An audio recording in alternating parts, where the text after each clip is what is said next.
ननद की गरीब भाभी। रीना एक मध्यम परिवार की लड़की थी, लेकिन उसकी भाभी शिवानी एक बड़े घर की बेटी।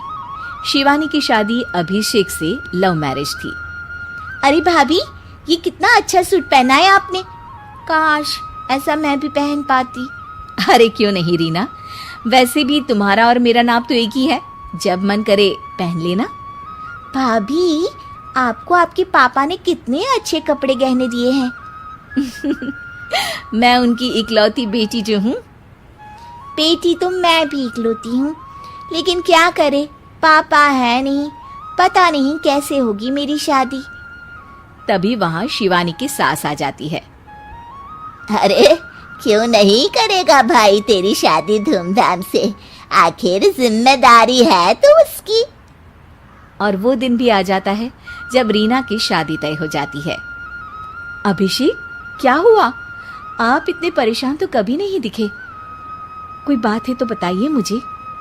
अरे शिवानी, वैसे तो शादी का सारा इंतजाम हो गया है, लेकिन गहनों का रेट तो आसमान छू रहा है। कैसे क्या करूं, कुछ समझ में ही नहीं आ रहा। थोड़ी देर में शिवानी अपने पूरे गहने अभिषेक के सामने रख देती है। ये लीजिए, गहनों का इंतजाम भी हो गया। अरे नहीं नहीं शिवानी, मैं ये गहने किसी हालत में भी नहीं ले सकता। ये तुम्हारे पिता ने तुम्हें दिया था, और तुम हो कि। तभी वहाँ सास आ जाती है। अरे तो क्या हुआ, इसकी तो हो गई ना शादी, अब किसे दिखाने हैं इसने गहने। सास गहनों का डिब्बा शिवानी के हाथ से लेकर वहां से चली जाती है। रीना की शादी धूमधाम से होती है और अब वो बड़े घर की बहू बन जाती है। वहीं रीना की शादी के बाद शिवानी और अभिषेक उसकी शादी के कर्जों से डूब जाते हैं।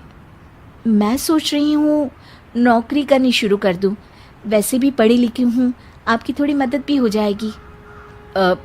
वैसे शिवानी, कुछ दिन कर लो तो अच्छा ही होगा, क्योंकि ज़रूरत भी है। अब शिवानी भी नौकरी करने लगती है और घर खर्चे में अभिषेक का हाथ बटाती है। एक दिन शिवानी, रीना का फोन आया था, कह रही थी कि आने वाले त्योहार में उसके ससुराल जाना है। ठीक है माँ। अरे ठीक तो है, लेकिन एक काम कर लेना, उसके सास ससुर से लेकर पूरे खानदान के कपड़े मिठाइयाँ सब ले आना, और हो सके तो रीना के लिए छोटे से कान में पहनने के बूंदे भी।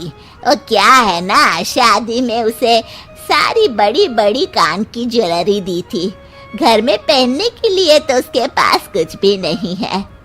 शिवानी सोच में पड़ जाती है कि वो क्या करे, क्योंकि कर्जों और घर के खर्चों के बाद तो पैसे बचते ही नहीं थे।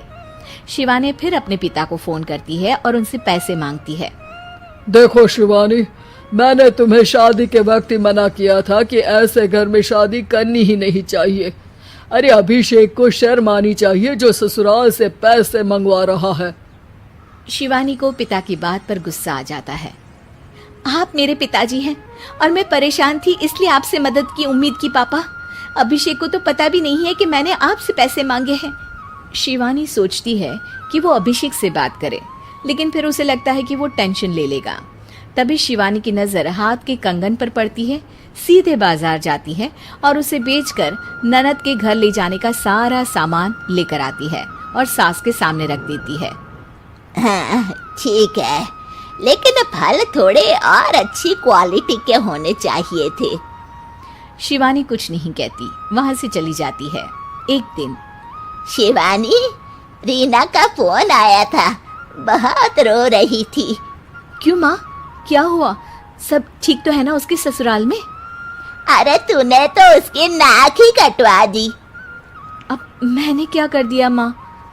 कह रही थी कि बड़े घर की बहू है भाभी, जो कपड़े दिए वो ब्रांडेड भी नहीं थे। तू तो जानती है ना उन लोगों का पहनावा कितना अच्छा है। तू तो मेरी बेटी का भला कभी सोचती नहीं। हाय भगवान, अरे बड़े घर की बहू है, इसी बात की जलन है ना तुझे, लेकिन याद रख, मेरी बेटी का सोचने के लिए भगवान है। तुम लोग कभी उसका बुरा नहीं कर पाओगे।